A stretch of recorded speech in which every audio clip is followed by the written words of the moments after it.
Buenos días. Vamos a comenzar con una introducción del curso de econometría, de tal manera de poder conocer cuáles son los resultados de aprendizajes, en términos generales, de qué se trata la asignatura, cómo se va a evaluar, cuál va a ser la metodología que utilizaremos, ¿cierto? Y para terminar con algunos tips que espero les sirvan para que tengamos éxito. No solamente para que aprueben, sino que especialmente para que aprendan. Bueno, comencemos. Econometría forma parte del bloque de asignaturas de formación especializada del Plan de Estudio de Ingeniería Comercial, ¿ya?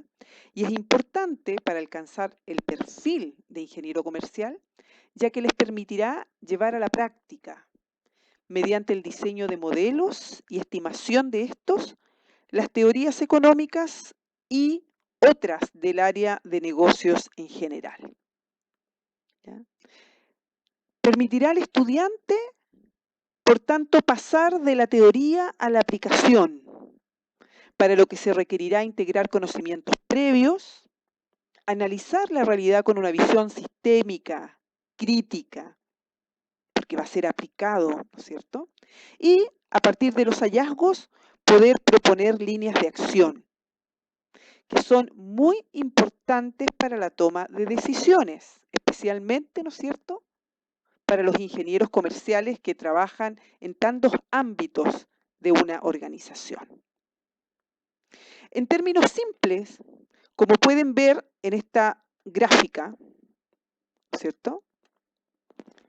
A través de este curso, nosotros podremos estimar los parámetros que aquí aparecen, ¿sí? Beta 0, beta 1, y que nos permitirán cuantificar la relación entre una variable y una variable X, siendo Y la variable que yo quiero explicar. El salario, el nivel de distribución de ingresos a través del coeficiente Gini, la inflación. ¿Cuánto será la inflación post pandemia o en 1 o 2 meses más? Para explicar ya esta variable dependiente que se llama la Y, yo voy a necesitar una o varias variables explicativas, o X, que son las que aparecen en este modelo, que podrían ser los años de educación, que expliquen el salario, que podría ser el ingreso per cápita de los países para que expliquen el nivel de distribución de ingreso que estos tienen, el nivel de desempleo que tienen para explicar el nivel de inflación que tenemos, ¿sí? Por lo tanto, a través de la econometría yo voy a poder cuantificar ese efecto. Si sube el desempleo, ¿cuánto, beta 1? ¿En cuánto se va a ver afectada la inflación? Si aumentan los años de educación de las personas, ¿en cuánto se va a ver afectado o en cuánto va a crecer el salario de las personas? ¿Sí? Cada uno de estos puntos, este es un gráfico que vamos a repetirnos muchas veces durante el curso, es un scatter o gráfico de dispersión, en donde cada punto representa una observación. Puede ser un país, es decir, un conjunto de países que muestran la relación de su PIB per cápita con su nivel de distribución de ingresos. Pueden ser personas que tengamos, ¿no es cierto?, sus datos respecto de los años de educación y su salario, o pueden ser ustedes mismos, mis casi 43 estudiantes, porque todos los días crece un poquito más. Mis 43 estudiantes, ¿ya? En donde yo tenga aquí el puntaje PSU con el cual entraron a la carrera y el PGA que están obteniendo ahora. O las horas de estudio que dedican en promedio a cada asignatura y el PGA promedio que llevan hasta ahora, ¿sí? Como podemos ver en el último ejemplo, si fueran horas de estudio y PGA, esta gráfica en términos bien generales, ¿qué me está diciendo? Que a mayor horas de estudio, mayor PGA, ¿sí? Eso es lo que vamos a poder ver. ¿Cuáles son los resultados de aprendizaje más relevantes, por tanto, para esta asignatura? Primero, vamos a aprender a diseñar modelos de regresión simple y múltiple. Contenidos y materia que quizá ustedes ya están familiarizados y que las vieron en los ramos de estadística. Y ahora lo vamos a ver esencialmente con un enfoque mucho más aplicado. Segundo, vamos a aprender a estimar los parámetros de modelos de regresión lineal simple y múltiple mediante el software Gretel. Gretel es un software econométrico, libre, gratuito, disponible en internet, si lo buscan a sí mismo, ¿no es cierto? Y lo descargan, lo podrán tener en su computador para poder ejercitar lo que vamos a ver en clases. Vamos a poder identificar problemas de autocorrelación, heteroceasticidad, multicolinealidad y proponer soluciones. Estas tres problemáticas son parte de las problemáticas clásicas y que necesitamos evaluar para poder validar el modelo, ¿ya? Y que es parte de los supuestos del método de estimación que utilizaremos para estimar la regresión.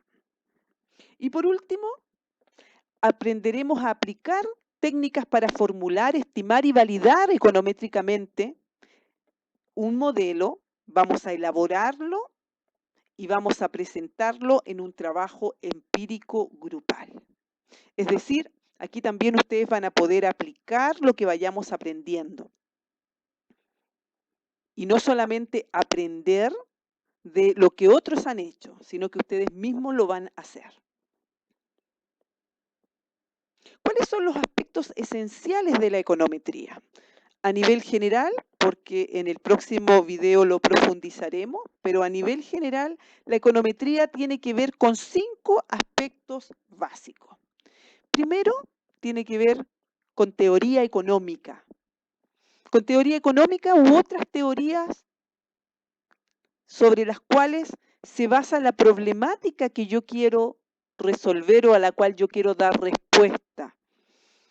Siempre un problema o un modelo econométrico parte de una pregunta que yo quiero responder. Y a esa pregunta siempre hay una teoría detrás que nos va a dar señales y orientaciones respecto de esa problemática. Por ejemplo, podríamos preguntarnos en cuánto va a afectar el aumento en el desempleo que estamos viviendo, producto de la pandemia que está sufriendo el mundo, en el nivel de inflación que tendrá Chile. La teoría económica, ¿qué nos dice respecto del desempleo y la inflación? A ver, piensen. Claro, nos dice, en términos generales, que a mayor desempleo, menor inflación. Muy bien. Entonces, yo a través de la econometría voy a poder demostrar si eso se cumple o no se cumple. A través de esa teoría yo puedo plantearme una hipótesis a priori, por tanto, que a mayor desempleo, menor inflación. Muy clara, muy precisa, porque eso es lo que nosotros nos dice la teoría económica, ¿ya? O podría hacerlo en otra área que no es económica. ¿Qué nos dice la teoría o los estudios en el ámbito del marketing, por ejemplo, respecto si yo invierto más en publicidad? ¿Qué ocurre, de acuerdo a lo que ustedes han visto en marketing, ¿ya? O en el área de administración general, cuando estudiaron las áreas funcionales. ¿Qué pasaría si aumenta el gasto en publicidad, en promociones, sobre las ventas? Bueno, la teoría nos dice, ¿no es cierto?, que a mayor gasto en publicidad o en promociones, las ventas debieran aumentar. Nuevamente, yo a partir de ello puedo formular una hipótesis y poder tratar, ahora como paso 2, formular un modelo que me ayude a corroborar esa hipótesis o a objetarla, ¿no es cierto? Y también a cuantificar en cuánto aumentos en la publicidad afectan a las ventas. Aumentan en la misma medida, aumentan más, aumentan menos, etc. El segundo componente, una vez que yo ya tengo la teoría económica base de esta problemática o cuestión que yo me voy a preguntar, tengo que hablar del modelo. Y el modelo no es más, ¿no es cierto?, que una representación algebraica de variables, de una variable dependiente Y en función de una variable explicativa o independiente X. Una o más explicativas, ¿ya? Va a tener parámetros, que son los que yo voy a tener que estimar. Un parámetro, como vimos en el caso anterior, alfa 0 o alfa 1, ¿ya? Y ese va a estar basada en la teoría. A esa relación algebraica que comúnmente ustedes ven en sus libros de economía, micro, macro, ¿ya? En algunos más avanzados de recursos humanos, marketing y en otras áreas, es comúnmente lo que se le conoce como un modelo matemático, que tiene variables y tiene coeficientes. Y hay que transformarlo ahora, y lo vamos a transformar en un modelo econométrico. ¿Cuál va a ser la diferencia? Es que va a ser un modelo que va a ser estimado, no que va a estar como una foto, sino que va a ser estimado. Y va a tener un componente que estudiaremos en el próximo video, que es un componente esencial de los modelos econométricos, que es un componente de error, que nos va a permitir mostrar, ¿no es cierto?, o nos va a representar todo aquello que la variable explicativa o X no explica de las variaciones de la variable que yo quiero explicar, que es la Y. Movimientos en el desempleo me van a explicar los movimientos de la inflación, sí, pero algo va a quedar que no va a poder ser explicado respecto de los movimientos de la inflación. ¿Por qué? Porque hay otros componentes que pueden y que están explicando esto, ¿ya? ¿Por qué? Porque nunca vamos a tener un modelo perfecto. No porque yo estudie más horas, mi PGA va a aumentar de la misma manera a Ana que a Javier o que a Gabriela. Quizás estudiamos las mismas horas, pero mi rendimiento aumenta menos que el de Javier o aumenta más que el de Gabriela. Eso es porque hay otras variables que lo explican. Eso también es importante tenerlo claro, ¿sí? Lamentablemente, no todo lo vamos a poder explicar de una variable Y que queremos estudiar. Entonces, segundo, plantear el modelo. Tercero, datos. Y aquí está la parte práctica. Voy a tener que tener los datos de las variables y por lo tanto voy a tener que tener datos pasados. No voy a estar con los datos futuros. Voy a necesitar datos pasados de las variables en cuestión para poder estimar el modelo, ¿sí?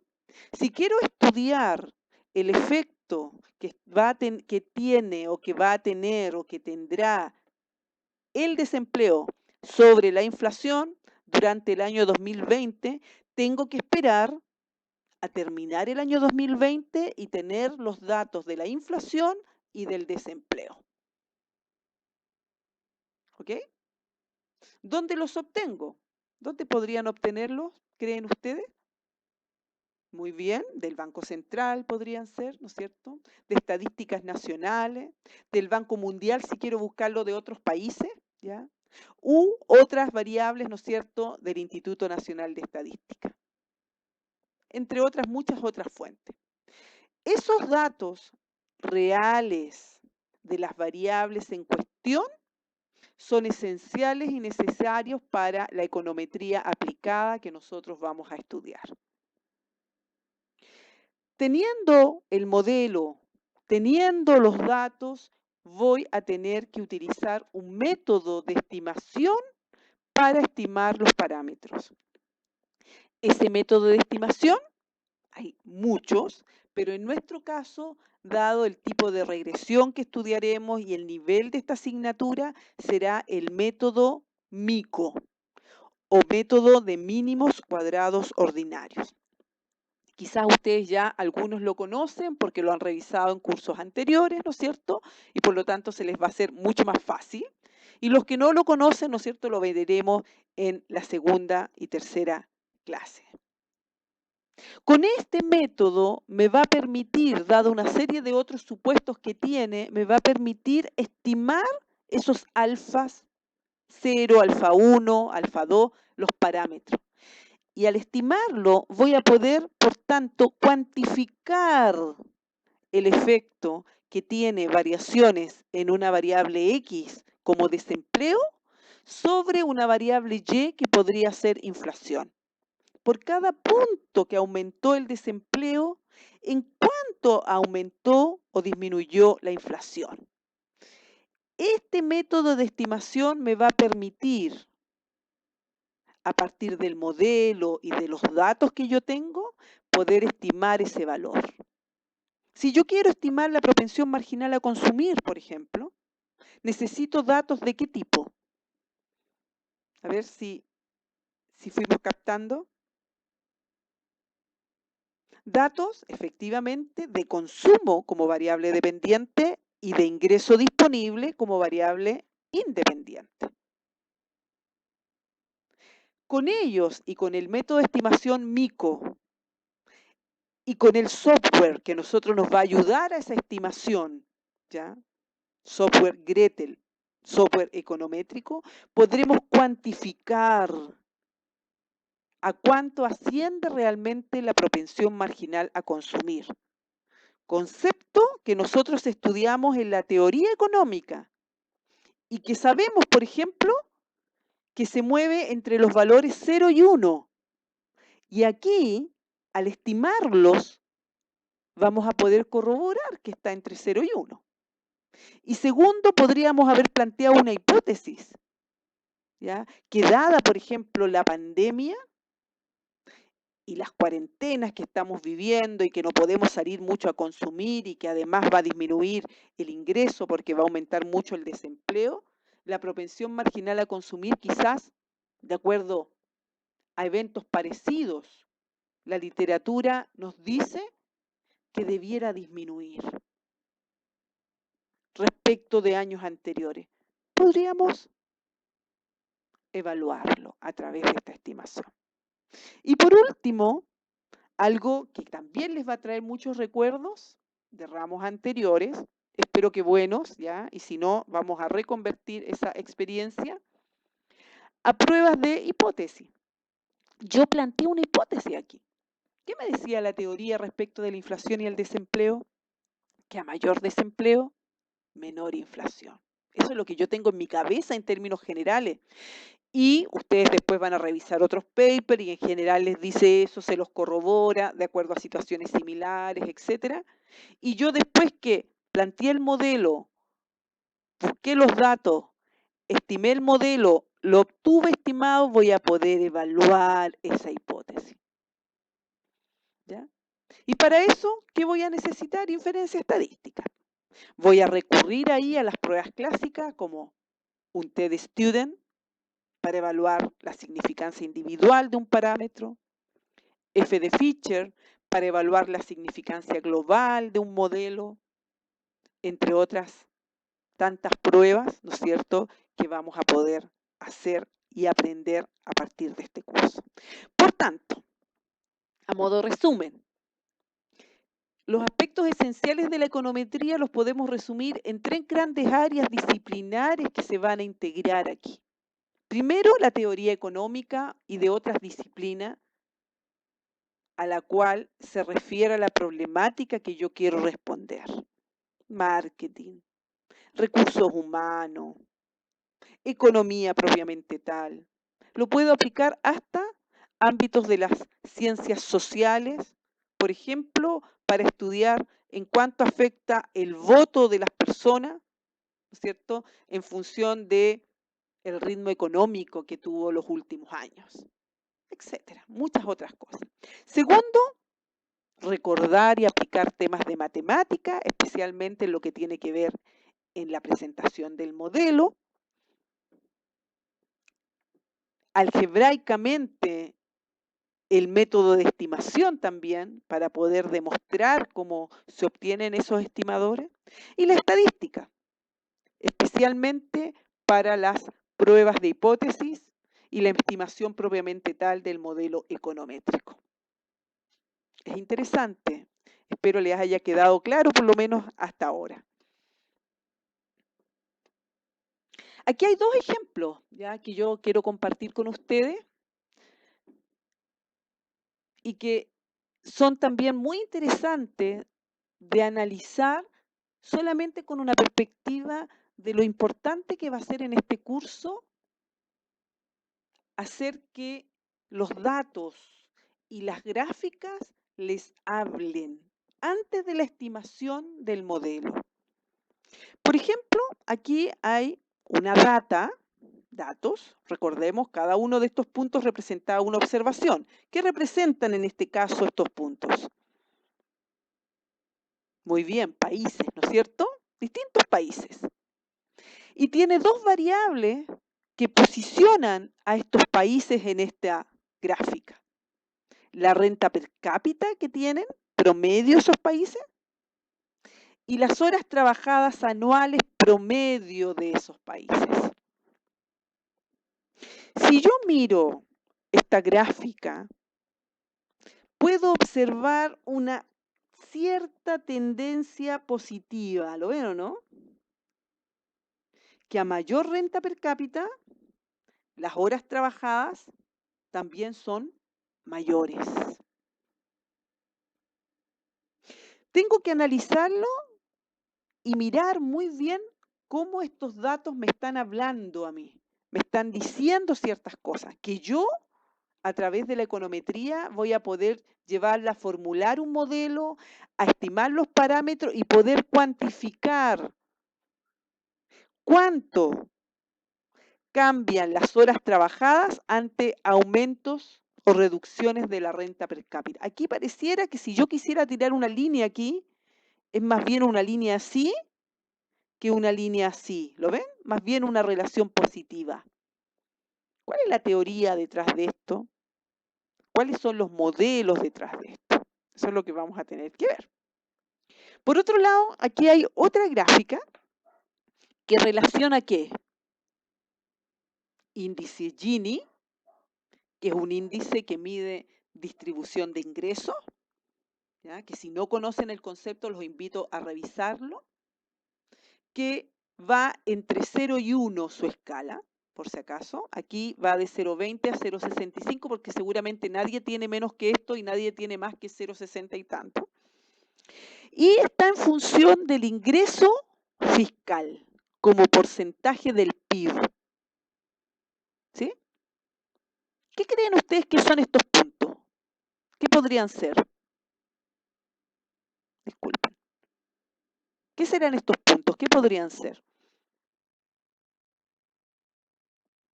Para que sea ingresos fiscales en porcentaje del PIB, creo yo que podrían ser países, ¿no es cierto? Es difícil que sean personas, porque una persona no tiene un ingreso fiscal, ¿ya? Y si fuera como porcentaje del PIB, sería muy bajo, ¿no es cierto? Si somos a nivel de individuo. ¿Ya? Entonces, lo más probable es que estos sean países. ¿Ya? Pero aquí, ¿qué quiere decir esto? Que si yo miro esta gráfica, puedo observar una cierta tendencia positiva. ¿Lo ven o no? Que a mayor renta per cápita, las horas trabajadas también son mayores. en función de países. Y aquí lo dice, 139 países del mundo con población mayor a 2 millones de personas. Ahora, si yo miro esta gráfica, ¿qué me dice esta gráfica respecto de la relación ingresos fiscales, índice Gini, distribución del ingreso? Nuevamente me muestra una tendencia relativamente clara, no perfecta, que los puntitos verdes me muestran que a mayor ingreso fiscal, al parecer, disminuye el índice Gini. Y en este caso estaría disminuyendo la desigualdad o la mala distribución de ingresos, de acuerdo a lo que Gini representa. ¿Qué nos va a permitir la econometría? Nos va a permitir estimar esta línea roja. Esta línea roja que está aquí va a ser el modelo que yo voy a estimar, que va a tener un alfa cero, que va a ser un coeficiente de intercepto inicial de donde parte, y una pendiente que me va a medir en cuánto cambia el Gini ante cambios unitarios en el ingreso per cápita. Por cada 1% que aumenta el ingreso, o sea, el ingreso fiscal como porcentaje del PIB, que nos dice esa línea roja, el Gini disminuye. ¿En cuánto disminuye? Va a ser la pendiente. Y esa pendiente va a ser un coeficiente que yo voy a estimar a partir de este modelo. ¿Ven entonces, con estos dos ejemplos, que al estudiar esta asignatura vamos a poder pasar de la teoría a la práctica? Y aquí, más que querer solamente aprender conceptos y teoría, va a depender mucho de ustedes de querer y tener preguntas que les gustaría resolver a partir de problemáticas que ustedes mismos tengan. ¿A cuánto asciende la propensión marginal al consumo entre jóvenes? Eso lo podemos responder en un modelo econométrico. ¿Lo podemos hacer? No lo podemos hacer. Va a depender de si disponemos o no de los datos. Si estudian más horas los estudiantes universitarios, ¿su PGA aumenta? También se puede estudiar con un modelo econométrico. Terminada la pandemia, ¿el mayor desempleo va a traer menor inflación? Eso lo planteo porque es la teoría económica. ¿Ocurrirá así? ¿Lo podremos hacer con un modelo econométrico? Claro que sí. ¿Lo podremos hacer ahora? No, porque no ha terminado la pandemia, a menos que queramos hacerlo en los últimos 3 o 4 meses que tenemos y poder ya tener una mirada aproximada de esa relación. ¿Sí? ¿A mayor años de estudios, mayor salario? También se puede estudiar con un modelo econométrico, ¿ya? Pero va a depender de la disponibilidad de datos, ¿ya? Que yo pueda plantear ese modelo, lo pueda estimar y sacar las conclusiones que apliquen para ello. Bueno, ahora esperando haberlos dejado un poco motivados con el curso, ¿ya? Y que va a ser la base para cuando nos reunamos nuestra primera vez el 5 de mayo, el día martes, ¿ya? Para que ustedes me puedan hacer todas las preguntas que tengan a este respecto. Quiero contarles ahora algunos aspectos formales de la asignatura respecto de la metodología, la evaluación y algunos tips que vamos a tener y que quisiera compartirle a ustedes, ya para que les vaya muy bien. Primero, la asignatura se va a desarrollar, como todos ya saben, en el bloque 1 y por tanto tendremos clases desde la semana del 4 de mayo hasta el 26 de junio. 8 semanas. Está concentrado y por lo tanto tendrán que dedicarse de manera bastante consciente, permanente y profunda para que así puedan en 8 semanas aprobar el ramo, aprender y aprobar y después partir con sus otros ramos en el segundo bloque. Las clases serán en modalidad online, virtual, ¿no es cierto? Y se contará con el material en campus virtual que ustedes ya lo han visto y que yo voy a ir subiendo y completando las semanas que nos quedan. Y con clases sincrónicas, es decir, con trabajo face to face a través de Zoom, ¿ya? La clase original tenía 4 horas presenciales por algunas orientaciones, por el cansancio que yo sé que va a generar estar ahí mirando y escuchando, tratando de conectarse. Otros que no van a tener conexión, lamentablemente, vamos a hacer la clase de 4 horas presenciales solamente en 2 horas presenciales, ¿ya? Una hora los días jueves y otro día los días martes. Ahí están los horarios para que ustedes los puedan revisar. Vía Zoom, en el campus virtual va a estar, ¿no es cierto?, la invitación para que ustedes se puedan unir. Cada encuentro sincrónico para aquellos que tengan problemas de conectividad, que no se puedan conectar en el momento, no tengan buen internet o el hermano pequeño esté ocupando el computador, etcétera, etcétera, quedará grabada y disponible en el campus virtual. ¿Ya? Eso lo vamos a mostrar también cómo va a ser en nuestra primera clase sincrónica del 5 de mayo a las 10:40. ¿Cómo se va a evaluar la asignatura? Bueno, la evaluación final de la asignatura se basará en la siguiente estructura. Vamos a tener una evaluación de la parte práctica que va a pesar el 80% y una evaluación de la parte teórica que va a pesar el 20%. La parte práctica va a tener 2 componentes. Una evaluación global individual al final del semestre, un 60%, que en promedio, ¿no es cierto?, que al final va a ser 80 por 60, va a valer el 48% de la asignatura. Y un trabajo empírico grupal que va a valer el 40%, ¿ya? 80%, 40%. Para ese trabajo empírico van a tener que entregar el documento PPT y una presentación por grupo vía Zoom. Son en grupos, mínimo 3 estudiantes y máximo 5 estudiantes por grupo. Les solicito, por favor, que el día jueves 7 de mayo ya tengan los grupos definidos. ¿Sí? Así que cualquier consulta, por favor, la primera también encuentro el 5 de mayo, lo podemos dilucidar. La segunda parte es la parte teórica, ¿ya? Que va a estar basada en algunas lecturas que yo les voy a ir dejando semanalmente, lecturas cortas, precisas, pero importantes de revisar, y todos los contenidos disponibles en el campus virtual para la semana correspondiente. ¿Ya? Vamos a hacer 5 controles individuales semanales, o sea, no todas las, uno a la semana, vamos a partir desde la semana número 2, ¿ya? Por lo tanto, es importante que ustedes lo lean antes, y van a ser controles que no van a tener más de 10 preguntas. 5 a 10 preguntas cortas, algunas de alternativa, un pequeño desarrollo, se va a hacer en la plataforma y ese promedio va a tener un 20%. Claramente, ¿ya? Les recomiendo, porque también se van a ver muy tentados, yo lo sé, a temas de poder compartir mucho sus evaluaciones cuando son en línea. Estas evaluaciones, el estudio para estas evaluaciones va a ser muy importante para la evaluación global individual. Para aprobar la asignatura se debe tener una nota final igual o superior a 4.0 con estas ponderaciones. Los estudiantes que obtengan un promedio entre 3 a 3.9 tendrán derecho a examen de repetición. ¿Ya? Algo importante que quedó en el programa asignatura también estipulado y que por favor es muy relevante que lo tomen en consideración, es que en caso de evidenciar copia o plagio en una o más preguntas de una evaluación o en parte o partes del trabajo empírico, él o los estudiantes serán calificados con una nota 1. ¿Ya? Y ahí, claramente que con las ponderaciones que tienen, esa nota 1 va a generar la reprobación lo más probable de la asignatura. Por lo tanto, cuando la evaluación sea de desarrollo y tienen párrafo o pedacitos de párrafo muy parecidos, significa, ¿no es cierto?, que estamos copiando.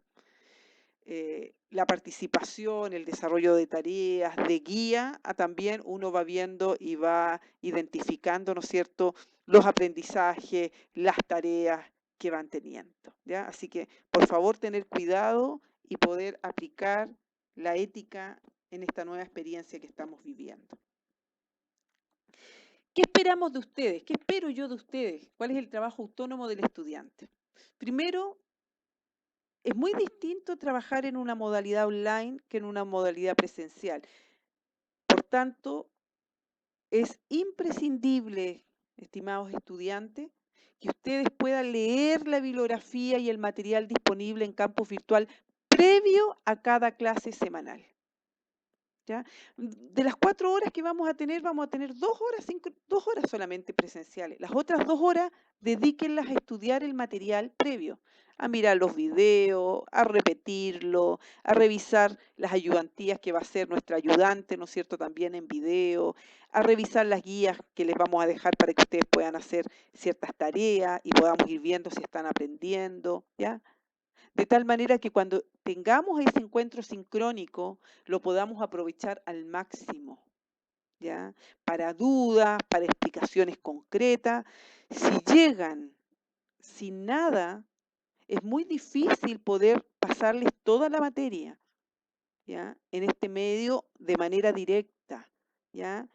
Por tanto, es imprescindible que ustedes revisen antes, para que así también me puedan hacer buenas preguntas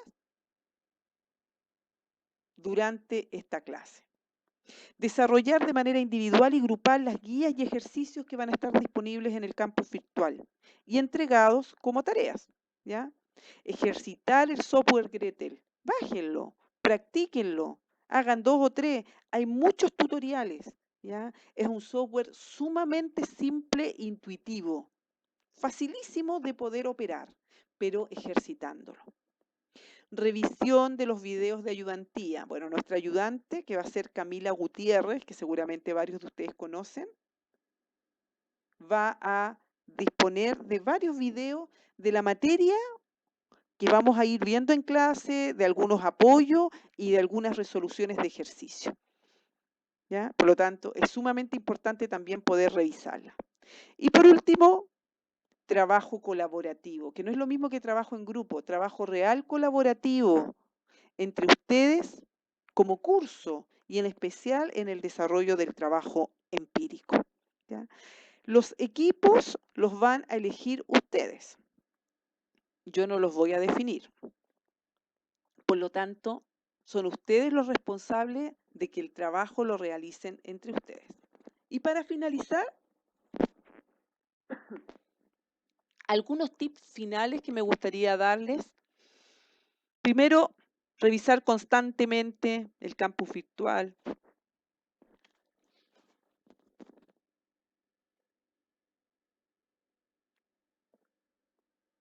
Y revisar las tareas, consultas al ayudante, estudiar semanalmente. Son solamente 8 semanas, van a dividir su cabecita en menos asignaturas, pero claramente van a poder concentrarse solamente unas 8 semanas en ella. Segundo, conocer cómo se va a evaluar la asignatura, revísenlo, pregúntenme, ¿ya? Y en caso de trabajos en grupos, coordinarse oportunamente, no al final. Participar en clases sincrónicas y o revisar las grabaciones en caso de tener problemas de conexión. Consultas a mi mail, no hay problema. Y en las clases sincrónicas y de consultas que podamos tener, ¿ya? Pero por mi mail, si es necesario, ¿no es cierto?, después de la hora de clases que vamos a tener, me puedo quedar en Zoom con él o las estudiantes que tengan algunas dudas específicas, ¿ya? Pero es bueno que me escriban también para poder coordinarnos en ese sentido. Las clases, como dijimos, sincrónicas, presenciales, si las queremos llamar así, van a ser los martes de 10:40 a 11:40 y los jueves de 9 a 10. Vía Zoom, ser puntuales. Vamos a tener poco tiempo, así que aprovechémoslo. Bueno, y finalmente, tener ganas de aprender.